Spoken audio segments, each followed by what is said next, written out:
दो दो शराब की दुकानें खुलवाई थी कि कहीं ना कहीं सरकार की ओर से ही बिहार के लोगों को शराब पीने की लत लगवाने का काम किया गया और उसमें भी नीतीश सरकार का ही योगदान। आप देख रहे हैं number 1 digital news channel TD news, सच्ची और बड़ी खबर। नमस्कार, मैं अमित कुमार। आप देख रहे हैं टीडी न्यूज़।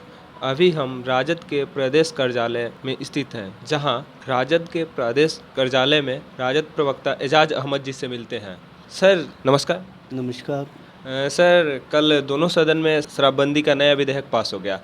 नीतीश कुमार जी का कहना है कि जो व्यक्ति शराबबंदी कानून को नहीं मानता है, महात्मा गांधी के बताए रास्तों पर नहीं चलता है, शराब पीता है, वो हिंदुस्तानी नहीं है। इस पर आप क्या कहना चाहेंगे? देखिए, सबसे बड़ी बात यह है कि शराबबंदी कानून एक बेहतर कदम है, इससे कोई इनकार नहीं कर सकता है। और ये 2016 में ही कानून पास हुआ, राष्ट्रीय जनता दल जब महागठबंधन की सरकार थी उस समय।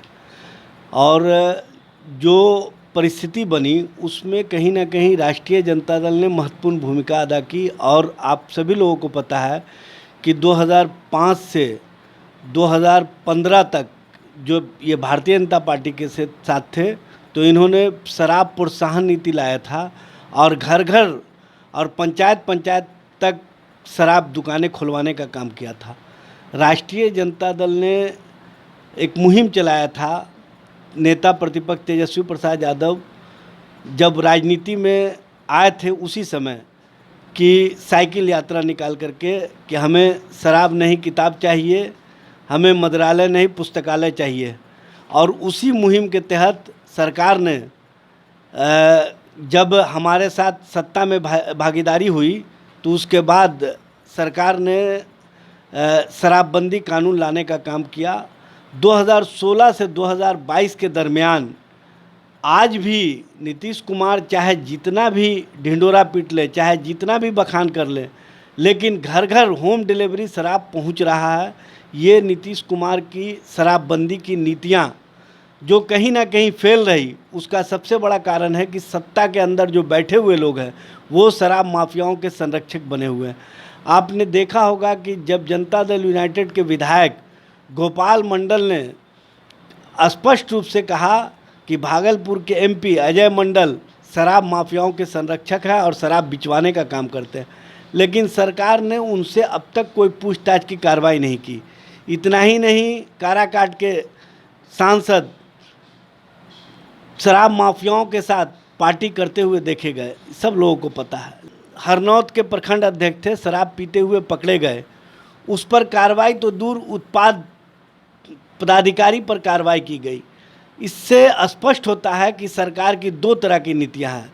जो शराब पीने वाले लोग हैं उनको तो पकड़ने में गौरवान्वित महसूस करती है, लेकिन जो शराब पहुंचाने वाले लोग हैं, जो शराब माफियाओं के संरक्षक हैं, उन तक सरकार की पुलिस नहीं पहुंच पाती है। ये सबसे बड़ा कारण है शराबबंदी फेल होने का।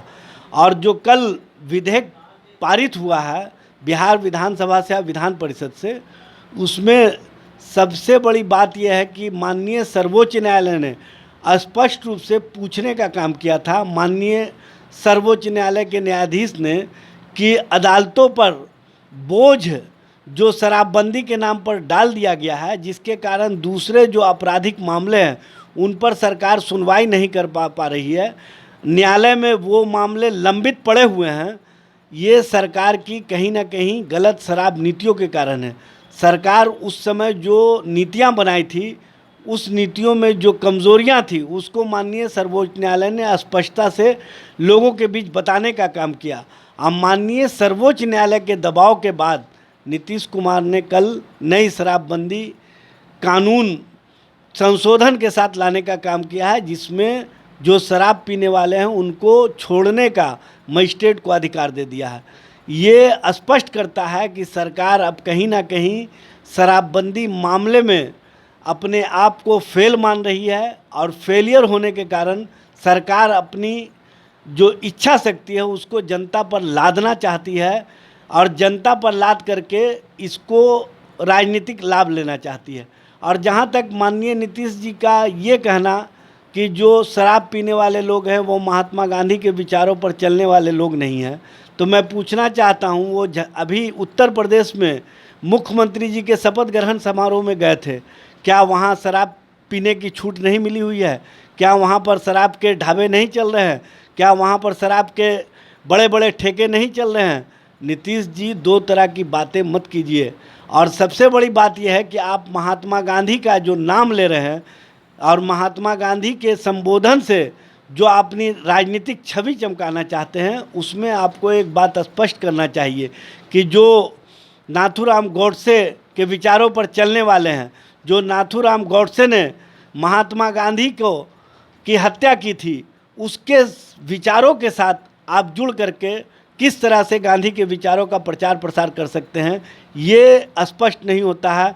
कहीं ना कहीं आपकी दो तरह की नीतियां राजनीति में उजागर हो रही है। सर, जैसा कि आपने सारे बातों का जवाब बहुत सारे क्वेश्चन के साथ दिए, तो सर नीतीश जी ने एक आंकड़ा बताया, लगभग 2.25 करोड़ लोग शराब छोड़ दिए हैं। विकास यात्रा के दौरान उन्होंने सर्वे में पता किया 2.25 करोड़ लोग शराब छोड़ दिए हैं, जिससे महिलाएं काफ़ी खुश है। और महिलाओं का कहना है कि हमारे घर में खुशहाली पुनः लौट आई है, सब्जियों की बिक्री बढ़ी है। इस तरह से मतलब कहीं ना कहीं देखा जाए तो लोग सब्जी उत्पादन बढ़ा रहे हैं, तो बेरोजगारी भी दूर हो रही है। तो क्या यहाँ तो सफलता दिख रही है, आप बोल रहे हैं विफल है, तो इस पर क्या कहना है? और एक आपने कहा कि हरनौत में, तो हरनौत में जो सदस्य थे वो किस पार्टी से थे, ये भी सर थोड़ा देखिए, सबसे बड़ी बात यह है कि नीतीश जी ने कल कहा कि समाज सुधार यात्रा के दौरान हमको जो सर्वे रिपोर्ट मिला है 2.25 करोड़ लोग शराब पीना छोड़ दिए।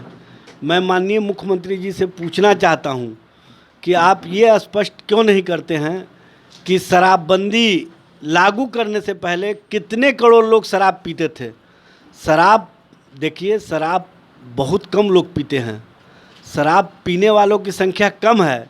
सरकार प्रचार प्रसार करके सभी को शराबी के श्रेणी में खड़ा कर देना चाहती है, ये अच्छी बात नहीं है। मैं पूछना चाहता हूँ नीतीश जी से, 12 करोड़ जब जनसंख्या है उसमें आधा महिलाएं हैं, तो 6 करोड़ तो ऐसे ही बिना शराब के हो गया। और आप जो बोल रहे हैं कि 2.25 करोड़ लोगों ने छोड़ दिया, तो इसका मतलब है कि 10.25 करोड़ लोग इस राज्य में शराब नहीं पीते हैं। तो जब 10.25 करोड़ लोग शराब नहीं पीते हैं, तो आप किस बात का ढिंढोरा पीट रहे हैं?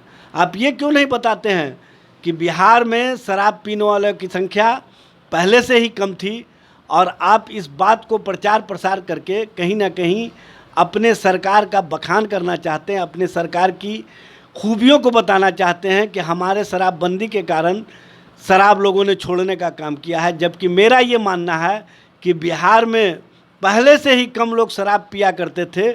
आपको पता होना चाहिए कि इन्होंने शराब पीने के लिए लोगों को प्रेरित करने के लिए 2005 से 2015 तक नई शराब प्रोत्साहन नीति लाने का काम किया था, और हर पंचायत में 2-2 शराब की दुकानें खुलवाई थी।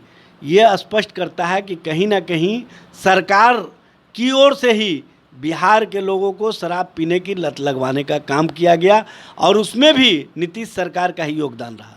जैसा कि आपने देखा, एजाज अहमद जी ने बताया 2005 में जब नीतीश कुमार की सरकार बनी थी, तो वो शराब प्रोत्साहन नीति अपनाकर हर पंचायत में 2 शराब की दुकानें खुलवाए थे, और उन्होंने ही बिहार को शराब के प्रति लोगों को जागरूक किया था। और अभी बोल रहे हैं कि 2.25 करोड़ लोग शराब छोड़ चुके हैं। इनका कहना है कि बिहार में ऐसे भी बहुत कम लोग शराब पीते हैं। पूरी बिहार की जनसंख्या 12 करोड़ है, जिसमें 6 करोड़ महिलाएं हैं, तो ये आंकड़ा भी तो ऐसे ही है। तो ये पहले ये क्लियर करें नीतीश कुमार जी कि शराब कितने लोग पीते हैं।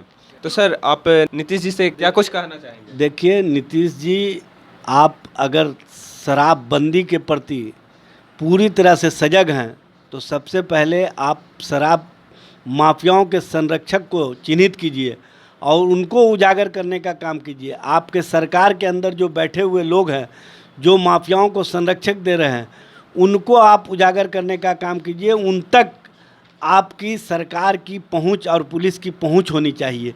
आप आम लोगों पर, एक बोतल पीने वाले पर जो कार्रवाई करते हैं, उससे शराबबंदी अभियान सफल नहीं हो सकता है।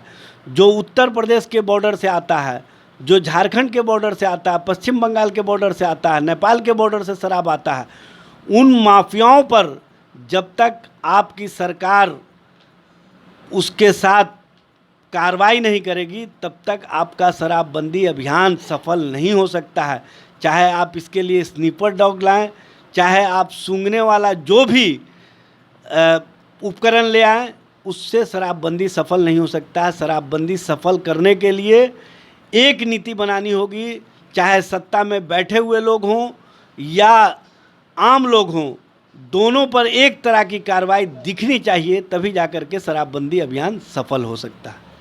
जैसा कि आपने देखा, एजाज अहमद जी ने शराबबंदी कानून को सराहा, साथ में नीतीश कुमार जी पर इन्होंने एक तरह से आरोप लगाया कि आप दोहरी नीति अपना रहे हैं, क्योंकि शराब माफियाएं आप ही के संरक्षण में पल रहे हैं। आप ही के मंत्रिमंडल के कुछ सदस्य हैं जो शराब माफियाओं को संरक्षण दे रखा है। जिस समय ये संरक्षण हट जाएगा और जो बगल के राज्य से जैसे झारखंड, उत्तर प्रदेश, ये सब बॉर्डर पर जो माफियाएं हैं, उन लोगों पर अगर आप कानूनी कार्रवाई करते हैं, नकेल कसते हैं, तो शराबबंदी पूर्ण रूप से सफल हो जाएगी। धन्यवाद।